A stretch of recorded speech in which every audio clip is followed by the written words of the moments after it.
नमस्कार, झारखंड समाचार में आप सबका स्वागत है। आइए जानते हैं झारखंड की तमाम छोटी बड़ी खबरों को। इससे पहले चैनल को सब्सक्राइब नहीं किया है तो प्लीज चैनल को सब्सक्राइब कर बेल आइकन को प्रेस कर दीजिए ताकि खबरों का अपडेट आपको मिलता रहे।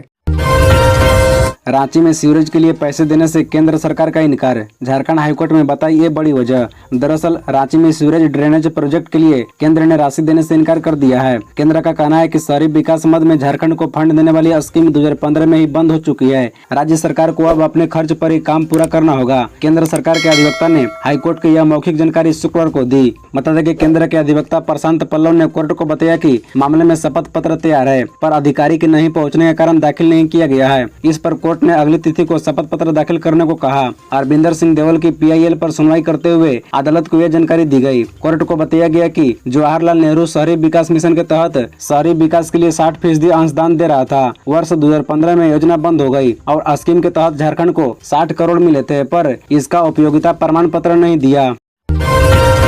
झारखंड के 6 लाख स्कूली बच्चों को नहीं मिला ड्रेस का पैसा। नए सत्र से बदल जाएंगे नियम। दरअसल झारखंड के करीब 6 लाख बच्चों को यूनिफॉर्म का पैसा नहीं मिल सका है।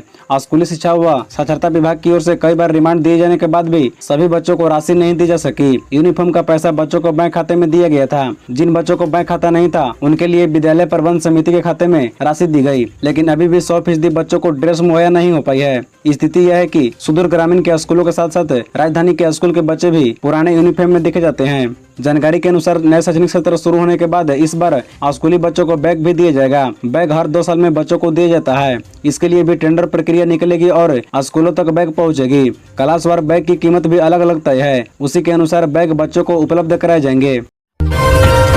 NIA को झारखंड में मिली बड़ी कामयाबी। 30 लाख का इनामी PLFI सुप्रीमो दिनेश गोप गिरफ्तार। दरअसल आपको बता दें कि अपराध और माओवादी की कमर तोड़ने में जुटी नेशनल इन्वेस्टिगेशन एजेंसी को कल झारखंड में बेहद बड़ी सफलता हाथ लगी है। NIA और झारखंड पुलिस के ज्वाइंट ऑपरेशन में प्रतिबंधित चमरपंथी संगठन पीपुल्स लिबरेशन फ्रंट इंडिया के सुप्रीमो दिनेश गोप को रविवार को गिरफ्तार कर लिया गया है। दिनेश गोप पर 30 लाख रुपए का इनाम था। इसमें से 25 लाख रुपए का इनाम झारखंड ने, जबकि 5 लाख रुपए का इनाम NIA ने घोषित किया है। वहीं झारखंड के पश्चिमी सिंहभूम जिले में रविवार को 3 शक्तिशाली IED जब्त किए गए। पुलिस अधीक्षक आशुतोष शेखर ने एक बयान में कहा कि क्षेत्र में माओवादियों के खिलाफ चल रहे अभियान के दौरान सुरक्षा बलों ने कराईकेला पुलिस थाने के इंदुरुपा और पपेरुदा गाँव के बीच कच्ची सड़क पर लगाए गए IED को पता लगाया। 5 किलो वजनी IED बम को बम निरोधक दस्ते ने निष्क्रिय कर दिया। इससे पहले जनवरी में शुरू किए गए अभियान के बाद से IED विस्फोटकों में एक 10 वर्षीय लड़के और 2 बुजुर्ग महिलाओं सहित 6 ग्रामीणों की मौत हो गई थी और सुरक्षा कर्मियों सहित 18 से अधिक लोग घायल हो गए थे।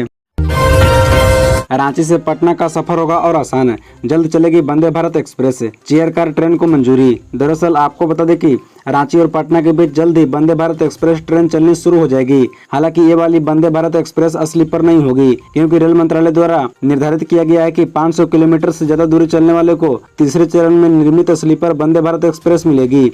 इसलिए स्पष्ट हो गया है कि रांची को चेयर कार एग्जीक्यूटिव क्लास वाली वंदे भारत मिलेगी। रेल मंत्री अश्विनी वैभव ने स्पष्ट किया है कि 3 प्रकार के वंदे भारत के कोच बनाया जा रहा है। इसमें chair car Vande Bharat, metro Vande Bharat और स्लीपर वंदे भारत शामिल है। 100 किलोमीटर से कम दूरी के लिए मेट्रो वंदे भारत एक्सप्रेस चलाई जाएगी। 500 किलोमीटर से कम दूरी के लिए चेयर कार वंदे भारत एक्सप्रेस और 500 से ज्यादा के लिए स्लीपर वंदे भारत एक्सप्रेस चलने की योजना है। उन्होंने बताया कि प्रधानमंत्री नरेंद्र मोदी का विजन है कि जून माह के अंत तक सभी राजधानी को वंदे भारत एक्सप्रेस मुहैया करवा दी जाए।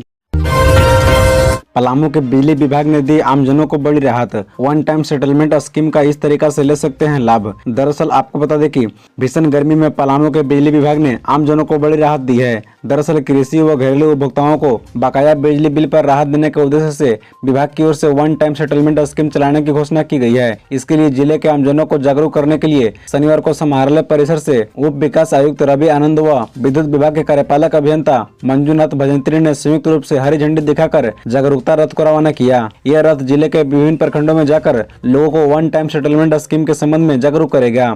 बता दें कि 1 टाइम सेटलमेंट स्कीम के तहत शहरी व ग्रामीण क्षेत्र में घरेलू बिजली उपभोक्ताओं के बकाया बिल का ब्याज यानी DPS को माफ किया जाएगा। ब्याज राशि माफी के उपरांत लंबित बिजली बिल की राशि अधिकतम 5 किस्तों में कोई भी ग्रामीण उपभोक्ता जमा कर सकता है। अगर कोई उपभोक्ता एक ही बार में इसका भुगतान करना चाहता है तो वो भी कर सकता है। इसी के साथ ही कृषि कनेक्शन के बकाया राशि को जमा करने पर भी ब्याज में छूट प्रदान किया जाएगा।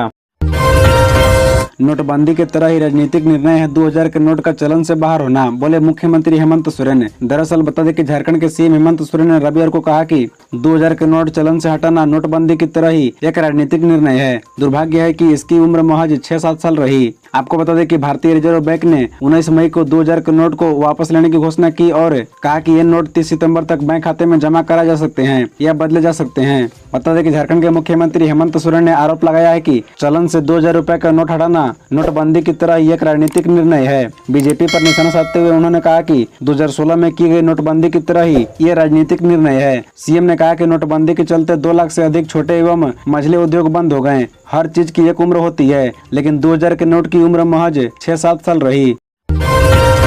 धनबाद में बोले बीजेपी प्रदेश अध्यक्ष दीपक प्रकाश, पीएम मोदी के नेतृत्व में समृद्ध हुआ देश।